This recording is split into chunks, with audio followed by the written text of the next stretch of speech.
going on, YouTube train guys?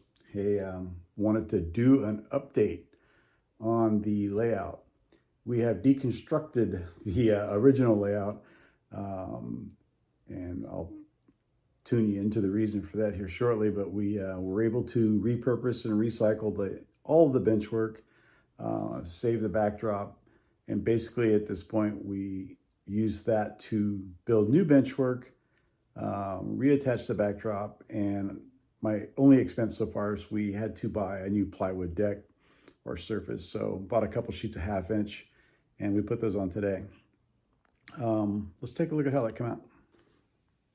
Okay, here we go. Let's zoom in a little bit. Whoa, out, not in. So here we go. We've got a pretty long bench to the length of this room, 17 feet. So pretty good distance, from here way down there.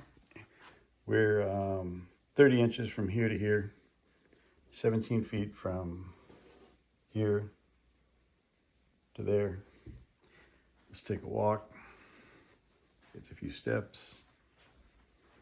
And then all the way down here, we have from here to there, I believe is 5 feet.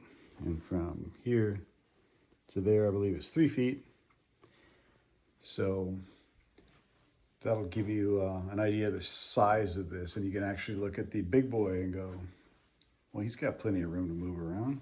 Even if we back out here, the big boy doesn't look so big anymore.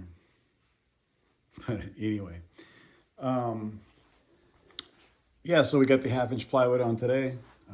Stuck a few pieces on just to get an idea of even for myself, right? For the size, I doubt that'll stay there, but that's a piece from the old layout.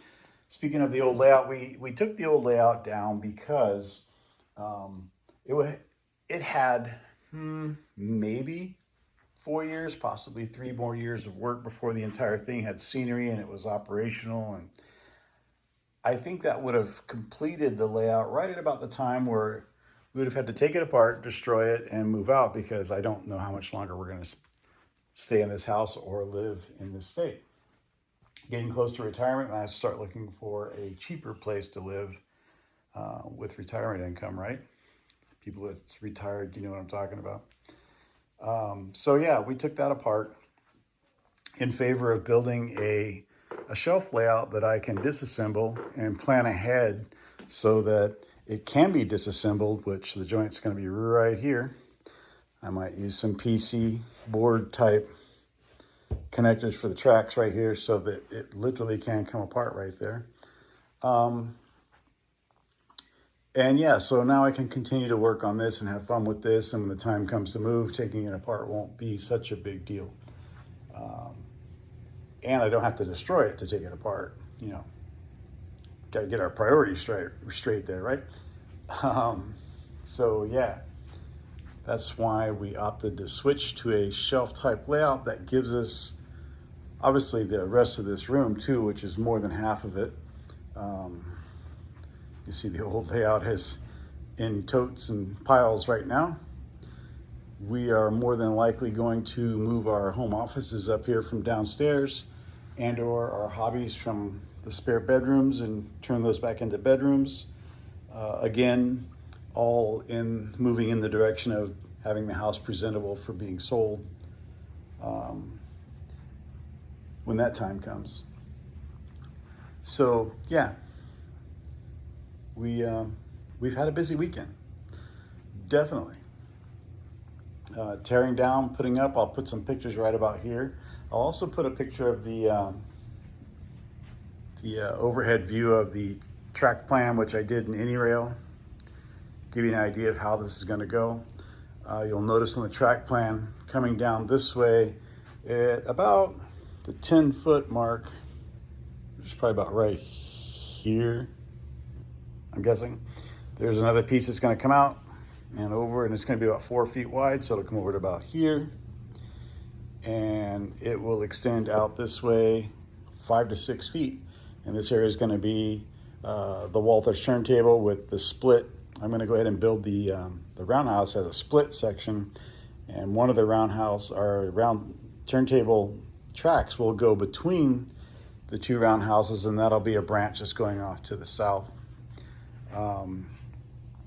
as well as some engine houses and maybe a coaling tower. I don't know. I do have a coaling tower built, but you know, Union Pacific obviously used coal, but they switched to oil. But Southern Pacific, which most of my locomotives are, they were strictly, well, I shouldn't say strictly, they were mostly oil. So having a coaling tower in what could be a Northern California base layout would be, I don't know. We'll see. Not hugely into being that picky with prototypical type stuff. Here we'll have silos, whether it's cement or grains, I don't know.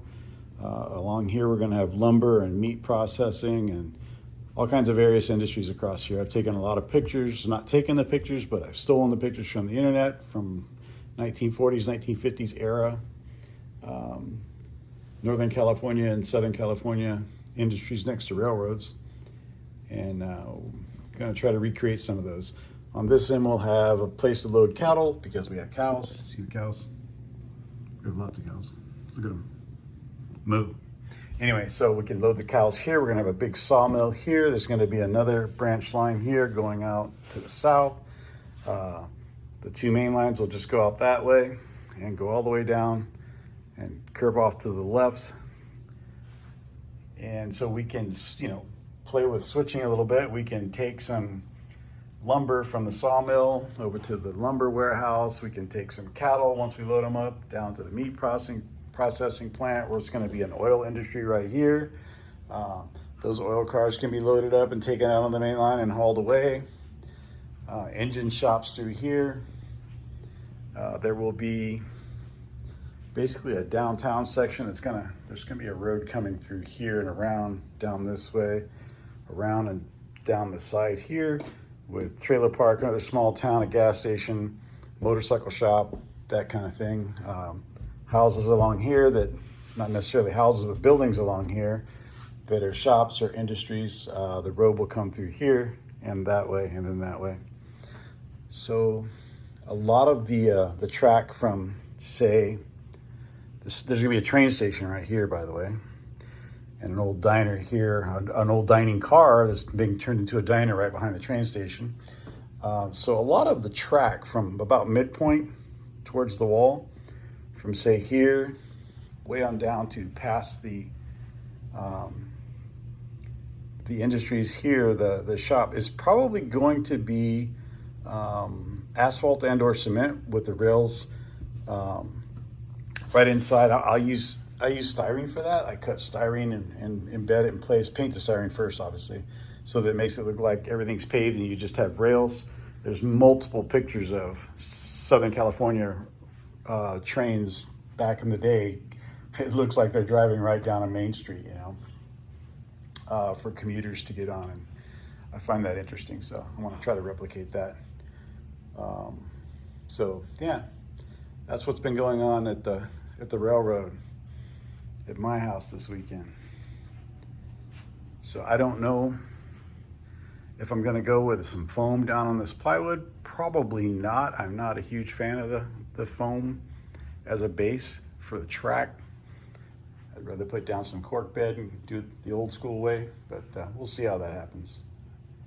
You know, like even a 1-inch layer of foam would give me a nice layer that I could dig down into to make a stream or whatever, but gonna think about that a little bit more. I've not had the best luck with gluing cork roadbed to foam and having it work out. It just, I don't know.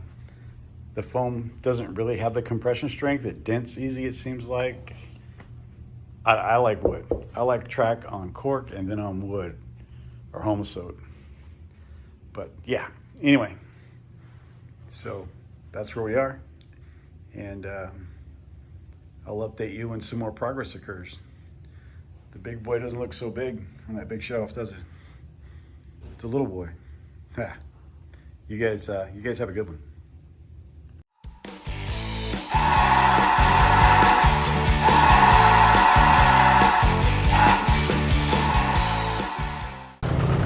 Target locked. Enemy vehicle destroyed.